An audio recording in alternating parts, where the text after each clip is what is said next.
Why is it that our government can always start things up, wars, shutdowns, but they never seem to go into it with a plan to get out of it? Bush was always criticized for not having an exit strategy when it came to all the wars in the Middle East that were going on at the time.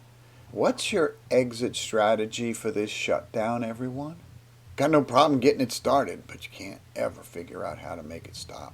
Now we're stuck in it. There's a lot of facts, scary facts. There's a letter going around, a cease and desist to our government, to our mayors, our governors, who are ordering us to do certain things in the interest of our safety. If these are things that save lives, keep people healthy, why not require them to do this? You know, Judy, I understand where you're coming from, but it becomes difficult when you say require, by what? By penalty, by putting people in jail? I mean, that becomes, something that really can be counterproductive in the society that we live in America. I don't want to stick chips in us, too, so they know where we are. Let's not even get into that. Mind-blowing. The statement says, and pardon me for reading, your declaration of a state of emergency for the COVID-19 diagnosis criteria for a series of pneumonias and influenza-related symptoms and allegations of the existence of a novel coronavirus is based on assumptions that are false. According to the International Committee on Taxonomy of Viruses, the ICTV, it was a Coronavirus Study Group, CSG, publication on March 2nd of 2020. The preliminary data suggesting that there was sufficient variation to determine this is a novel virus rather than a mutation. It was not based on any established scientific principles, but it was a responsive to the World Health Organization. And we know they're being accused of being somewhat questionable nowadays. The WHO's prior unfounded declaration of novelty of both the virus and a new disease. There could be no independent verification of the epidemiology predicting dire infection and mortality rates, as the underlying models and data were not published, and when sought were reportedly corrupted as to make their examination impossible. In violation of state law, no medical or scientific evidence was provided to establish causal links between the SARS-CoV-2 and the symptoms of COVID-19. Maybe that's why the symptoms are always changing and how it gets spread is always changing, and masks are good. No, they're not. People wearing masks now is just not relevant. You don't need to be walking around with a mask right now. Have to wear one. So right now, don't worry about it. Be more concerned about influenza, which is going into a second peak for the season, than coronavirus. Don't touch surfaces. Does it linger on the handle of a grocery bag? On a piece of paper? What is known about that at this time? Yes, well, studies actually have been done to determine the viable virus, when you measure it on different surfaces, like enamel, stainless steel, plastic, or cloth. It varies. It generally is measured in a few hours to, in some situations, maybe even a day or two. Not easily transmitted off surfaces. Are they worried unnecessarily, and what should they be doing? No, I don't think people should be frightened. I mean, the risk right now, today, currently, is really relatively low. Could be aerosolized. No, it can't. Maybe it can. Right now, we're still in the middle of the flu season, and for flu, you get vaccinated, you wash your hands as frequently as you can, you avoid crowded places where people are sneezing and coughing. That would help protect you against influenza. And if and when, and I hope it's more if rather than when, if we get substantial coronavirus here, those kinds of typical simple public health measures could help protect you against coronavirus. This makes all of that make sense now, doesn't it? Since 2003, the U.S. Department of Health and Human Services and their subordinate organizations, the National Institute of Allergy and Infectious Diseases, NIAID, and the Centers for Disease Control and Prevention, CDC, they maintained a patent preventing any independent organization from testing for the presence of coronavirus transmissible to humans through 2018, resulting in a complete lack of testing technologies. And everybody's yelling at the president for not having enough tests available. Hello, CDC. Hello, NIAID. The root of the problem. No state official reviewed for accuracy or veracity any of the casual statements made in the declaration of emergency, which contain false, misleading, and terror-inducing statements. Arbitrary and capricious rules were insinuated on part of the population that were not applied generally, resulting in the unlawful confinement of healthy population with no basis in science. Aren't they always screaming, "Oh, the president ignores science"? There is no basis in science. Neither the governor or any public health officer has followed evidence-based, peer-reviewed clinical science showing that neither social distancing up to 6 feet of separation nor the wearing of masks has any clinical effect in a healthy population, that instituting such policies is exclusively for the inducement of terror in the population. As a result of these and other established facts, your orders, mayor, governor, everyone, and those that follow from these orders issued in violation of state constitutions are illegal and unenforceable. The letter goes on, and it's being mailed out to many government officials around the country right now. I hereby demand that you immediately cease and desist in your suspension of my constitutional rights. Did you know in 1968-69, the virus that was floating around at that time is still out there? Now they just call it influenza A. If they don't go away, people, we can't stay locked down forever.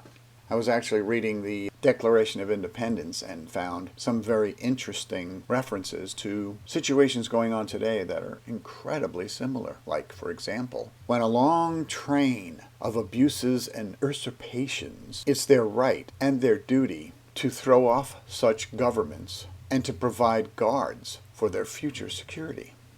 It also warns that prudence indeed will dictate that governments long established should not be changed for light and transient causes. Well, it all goes back to the original statement, of course, that we all know very well. We hold these truths to be self-evident, that all men are created equal, and that they are endowed by their Creator. We hold these truths to be self-evident.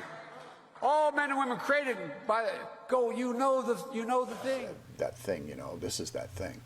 Endowed by their Creator with certain inalienable rights. Among these are life, liberty, and the pursuit of happiness. That to secure these rights, governments were instituted among men, deriving their just powers from the consent of the governed, that whenever any form of government becomes destructive to these ends, it is the right of the people to abolish it and to institute new government, laying its foundation on such principles and organizing its power in such form to effect their safety and happiness. This really applies, doesn't it? So what are we supposed to do? Start a revolution? Of course not. We're going to go up against the most powerful military force in the world. Now, of course, the colonists did that going up against England, and somehow they won. But that was a very different time. It went on to say, a prince whose character is thus marked by every act which may define a tyrant is unfit to be the ruler of free people. Does that resemble our Congress today? I think so. What do you think? I also found a great quote. It was sent to me by a Facebook friend. And it says that anyone who's younger than 60 years old should be aware of what former Soviet Prime Minister Nikita Khrushchev said during an address to the United Nations in 1959. Your children's children will live under communism. You Americans are so gullible. No, you won't accept communism outright, but we will keep feeding you small doses of socialism until you will finally wake up and find you already have communism. We will not have to fight you. We will so weaken your economy until you will fall like overripe fruit into our hands. The democracy will cease to exist when you take away from those who are willing to work and give to those who would not. Now, who would try to do a thing like that? How would you create a socialist state? Well, there's 8 items listed on this list here and tell me what you think of this list and how many of them are already in progress today here. Number 1, healthcare. Control healthcare and you control the people. Number 2, poverty. Increase the poverty level as high as possible. Poor people are easy to control and won't fight back if you're providing everything they need. Number 3, debt. Increase the debt to unsustainable levels. That way you're able to increase taxes and this will provide more poverty. Number 4, gun control. I'll try not to go off too far on this one. Remove the ability to defend themselves from the government. That way you're able to create a police state. Number 5, welfare. Take control of every aspect, food, housing, income, every aspect of their lives because that will make them fully dependent on the government. Wow, this sounds familiar. Number 6, education. Take control of what people read, listen to, and take control of what children learn in school. Number 7, they're not allowing us to open churches right now, so this one's kind of a hot topic. Number 7 is religion. Remove the belief in God from the government and schools because the people need to believe in only the government knowing what is best for the people. Gee, like, stay home, stay safe. Number 8, class warfare. How long has this United States been divided in class warfare? Whether it be wealth, political beliefs, party affiliation, liberal, conservative, how much are they continually trying to divide us by race, by religion? Every way they can divide and conquer, they will. So number 8 says class warfare. Divide the people into the wealthy and the poor. Eliminate the middle class. This will cause more discontent, and it will be easier to tax the rich to support the poor. Wow. They say, stay safer at home. Well, the whole concept of safe is an illusion. We can be locked in our homes forever, slip and fall in the bathtub and die.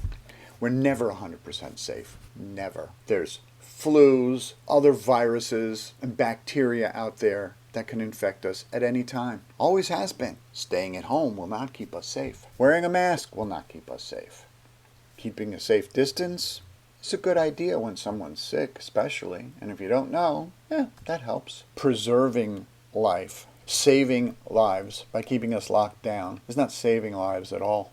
It's just delaying the inevitable. If there's a bug out there, those who will be infected eventually. And don't cough or sneeze in somebody's face. Good God, unless you're less than 1 year old, you know this. And washing your hands? Come on, people. Really? Haven't we always had to do that? Let's protect those who are at risk, Cuomo and others. Let's get back to life. Let's just be careful. Let's just be smart.